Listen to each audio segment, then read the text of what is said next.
So today we're going to create this bottom of the carabiner subassembly so you can kind of see what we got. We've got a plastic tip here and as well as a rubber grip. Okay, let's go ahead and get started. So I'm going to go ahead and create a new document. We'll just call it carabiner pin. And we'll call it bottom. We'll press enter to create it. So we do have a sketch that we can go by because what the bottom plastic piece ends up being is just a simple revolution. All right, so over on the left side of your screen, you can see the dimensions that we're going to use. And then on the right side of the screen, that'll be the Onshape. So I'm going to go into sketch mode. And I'm going to choose the front plane and press in to normalize it. That'll square everything up, right? I'm going to use the line tool. I'm going to start on the origin and draw straight up.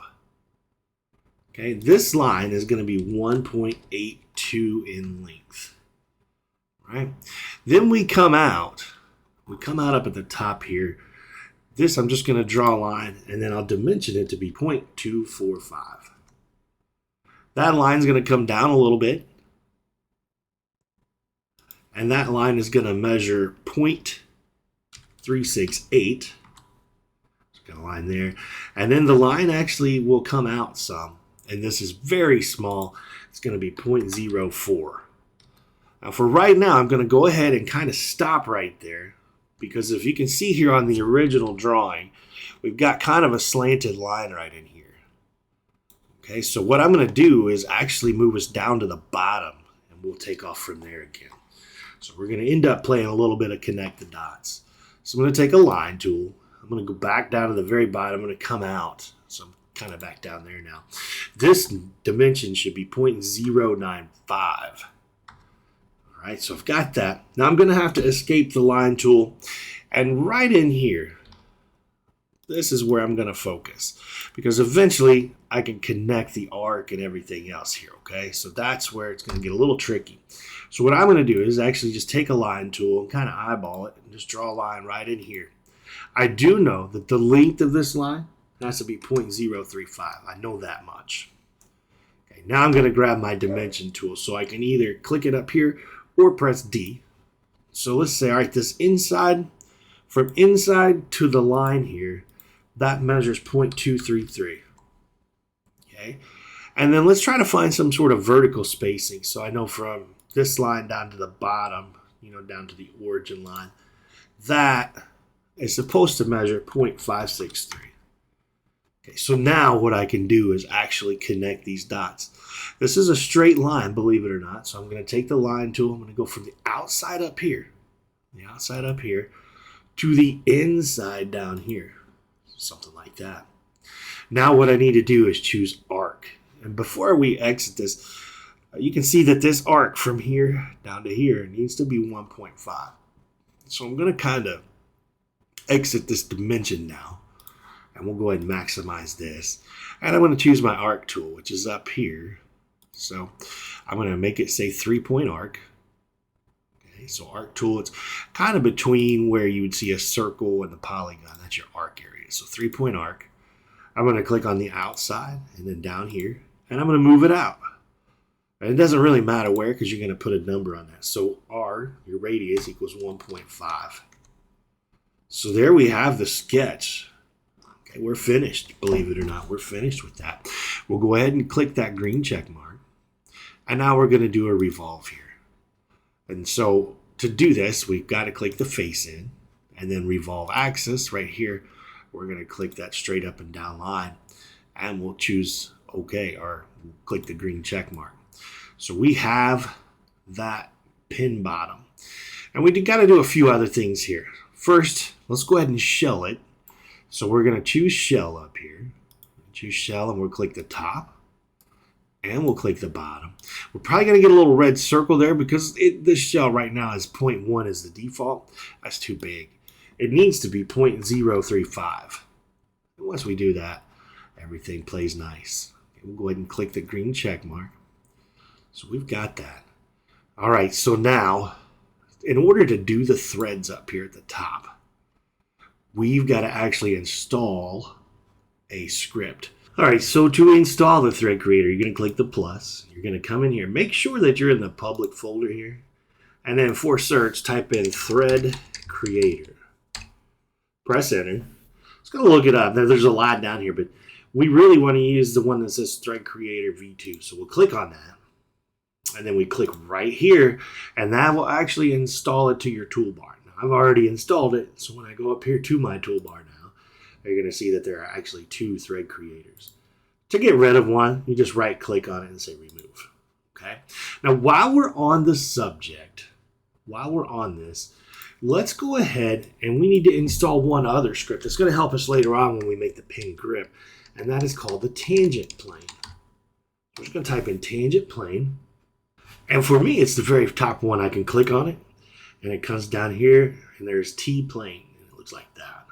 So we'll press that in, and it'll install that for us. We will use that when we make the next part, okay? So for now, though, let's go ahead. We're going to do the threads. So to get to that script we just installed, we're going to go up here, drop the down arrow, and we're going to say thread creator. And what we want to do there is we're going to click the face we want to thread. And there it is. Now it's going to throw all kinds of weird stuff in there, but we want to go over and change the pitch. That needs to be 1 divided by 20. Okay, once we press 1 divided by 20 and press enter, you'll see that we get the threads we wanted. From here, we can go ahead, click that green check mark, and we are good to go. That pin bottom is actually done. All right, so now we've got part 1 taken care of. Just decent practice to get a hold of. Down here, where it says part 1, I'm actually going to right click and say rename. And I'm just going to call that the pin bottom. That'll help us later on. You know, if we were to put this entire thing together, we're going to have numerous parts. So much easier if we name them and stay organized rather than wait till later and we have 47 parts in here or whatever the total is. All right, so to do the next thing, what we're doing now is we're going to do the pin grip. Right, so the pin grip. So this can get a little confusing, but I'm going to rotate it around. And I'm actually going to, in this case, I'm going to get rid of some of these planes. These origin planes are kind of going to get in the way for us. So I'm going to go over here. I'm just going to turn the visibility off. Here's the top, here's the front, and here's the right. I'm going to turn those off just to help us out a little bit. What I want to do is put a plane right on top of this surface here. So I'm going to go up and I'm going to choose plane right here. And I want to make sure that that plane is in this space here. So you notice how I have, like I almost select that entire ring right there. So I'll click it. My offset, I want to make sure I choose an offset plane. Look at, there's numerous planes there. So I'm going to choose offset. And for offset distance here, I'm actually going to change that to 0. I think it will default to 1. So I change it to 0. And you see how it puts a plane in there for me. I'll hit that green check mark. Now, I'm going to take and sketch on this. So I've created that plane. I'm going to go to sketch and choose this plane. I like to press in to kind of square things up like that. Okay. And I'm going to draw a circle. Now, I know it's really hard to see, but I still have that origin point, so that's great. I'm going to click on there. I'm going to draw a circle. And this particular circle needs to be 0.563. So when I draw it, it's going to get really small. And that's okay. All right, so I've got that circle. And I'll go ahead and click the green check mark. And what I'm going to do is I'm going to offset a plane from this. So I'll click plane. I'm going to click on that previous plane I drew. And for my offset distance, I'm going to say 0.813. It's 0.813 right there.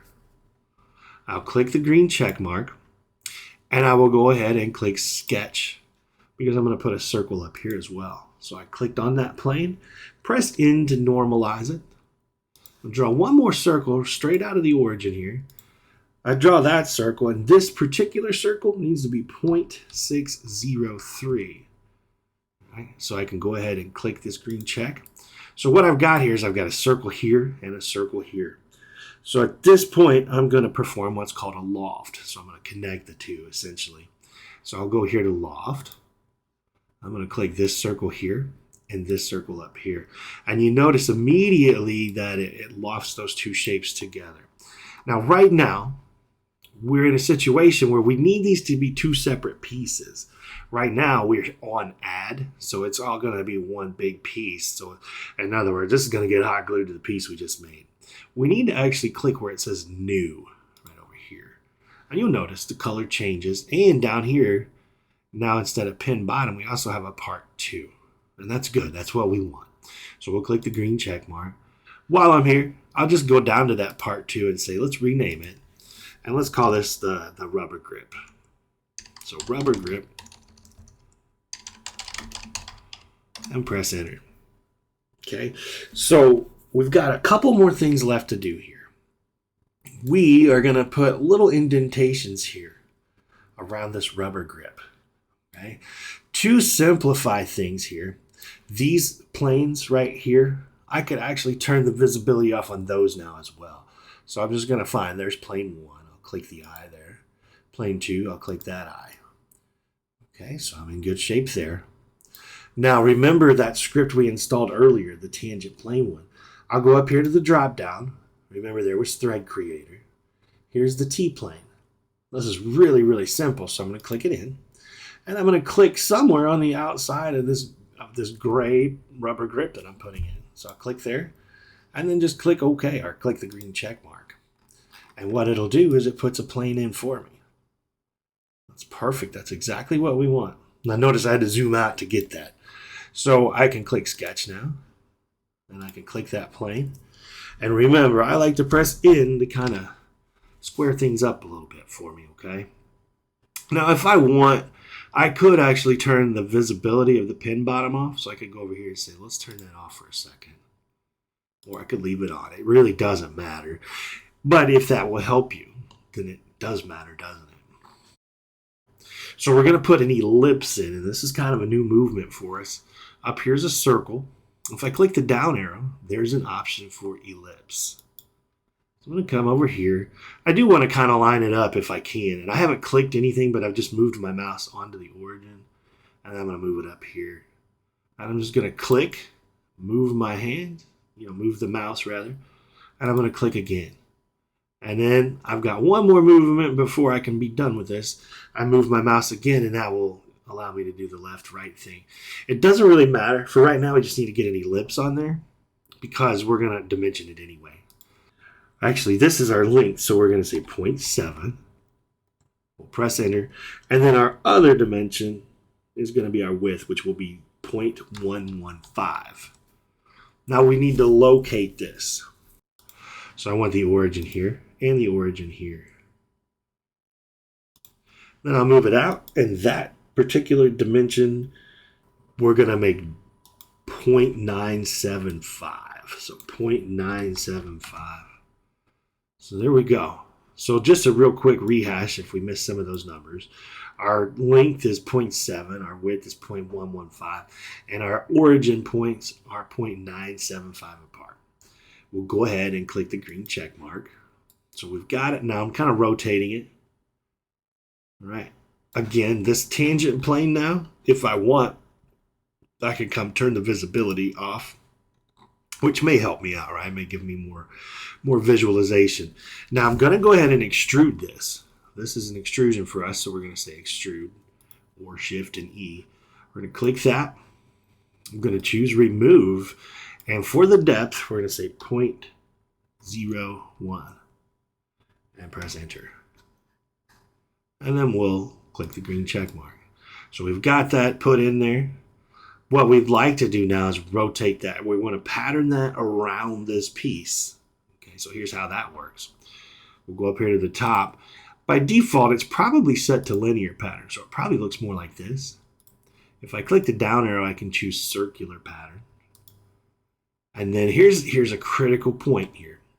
Right now we're doing a part pattern. We need to click there. We need to click where it said part pattern and change it to feature pattern because that hole or that indentation we just made is called a feature. So we'll change it over to feature, and then we'll come over here and select said feature. Okay. Axis of pattern. We really just need to click something circular. So for me, you could click right there. Or you could click anything else that's circular. And for our instance count, we want to up that. Instead of 4, We want that to be 6. So we'll put a 6 in there. Click that green check mark. And look at that. We're almost done. Now we got to realize right now we're in a part studio. I'm clicking shift and 7 on my keyboard, and that kind of centers things up. So now I'm going to go down to the bottom here to assembly 1. So assembly 1. And I'll go to insert, and I'll just pull both of these pieces in. So I just clicked on both of them. Click the green check mark. There's a couple ways to do this. I could actually use a fasten mate. But for this, because they're already put together, what I'll do is I'll just kind of draw a box around them like so. And then I'll go up here to this group. So I'll click group. And it's going to say, all right, well, what 2 components? I could, if I didn't draw the box previously, I could draw the box around them now. And then click the green check mark. And now those 2 are good to go. And you officially have your pin bottom put together.